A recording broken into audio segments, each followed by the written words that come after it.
Eu sou o Valk, servo e obreiro do Senhor Jesus Cristo de Nazaré. Hoje vou falar sobre submeta sua incredulidade a Deus. Você deve ter identificado áreas em seu coração em que a incredulidade está impedindo de receber o que Deus prometeu. Satanás não quer que seus olhos sejam abertos para ver a realidade do poder infinito de Cristo e para acessar o sobrenatural. Ele quer manter seu coração endurecido pela incredulidade. Talvez Deus tenha chamado você para começar um negócio ou um ministério, para levar sua igreja a um nível de fé diferente, para começar a orar pelos enfermos ou para mover-se no poder sobrenatural de Deus. Mas você continua pensando, como se fará isso? As Escrituras dizem que uma pessoa de coração dobre é instável, conforme Tiago capítulo 1, versículo 5 a 8, e que não pode receber revelação de Deus nem transformar-se em um instrumento que manifesta seu poder e sua presença. É possível que você esteja lutando com pensamentos negativos que enchem sua mente com razões e argumentos pelos quais você não pode ter alguma coisa que Deus prometeu ou não pôde fazer alguma coisa que Deus disse para você fazer. Talvez certa doença seja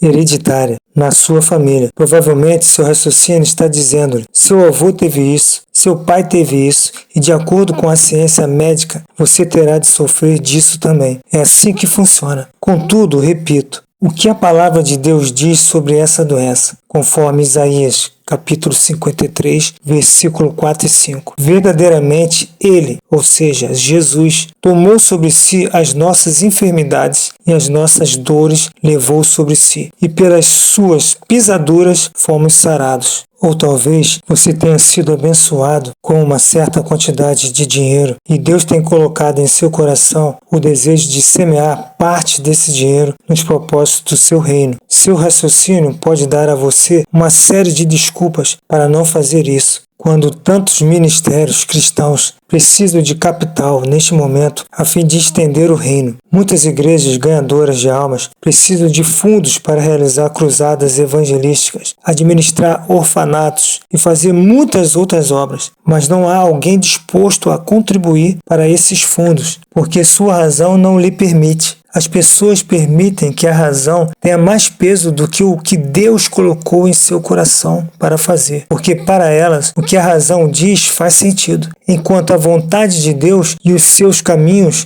não. Há um relato no Antigo Testamento em que o Senhor pede a Abraão que leve Isaque, seu filho prometido, que havia sido concebido e nascido de um milagre de Deus, para um monte e sacrifique-o ali, conforme Gênesis capítulo 22, versículo 1 e 2. A razão de Abraão deve ter gritado dentro dele: não, você esperou décadas por um filho e agora que o tem, vai matá-lo? Isso não faz sentido. Mesmo hoje, essa situação não faz sentido para muitas pessoas. Depois de lerem o que Deus pediu a Abraão, sua razão protesta, considerando o pedido divino ilógico e cruel, e, portanto, não creem que tenha sido verdade. Em seguida, rejeitam a Deus ou creem que essa é uma simples fábula que nunca aconteceu, mas serve de metáfora ilustrativa da fé. Lembre-se, quando a razão faz mais sentido para nós do que a vontade de Deus, nosso coração está endurecido pela incredulidade. E saiba que, em Apocalipse capítulo 22, versículo 7, diz: eis que presto venho, bem-aventurado aquele que guarda as palavras da profecia deste livro. Assim como em Apocalipse capítulo 22, versículo 12, e eis que cedo venho, e o meu galardão está comigo para dar a cada um segundo a sua obra. Eu sou o Alfa e o Ômega, o princípio e o fim, o primeiro e o derradeiro. Estas são palavras do nosso Senhor e Salvador Jesus Cristo de Nazaré. Um grande abraço a todos vocês e que o Deus vivo de Israel abençoe vocês de maneira poderosa e extraordinária, sempre, em nome de Jesus Cristo de Nazaré.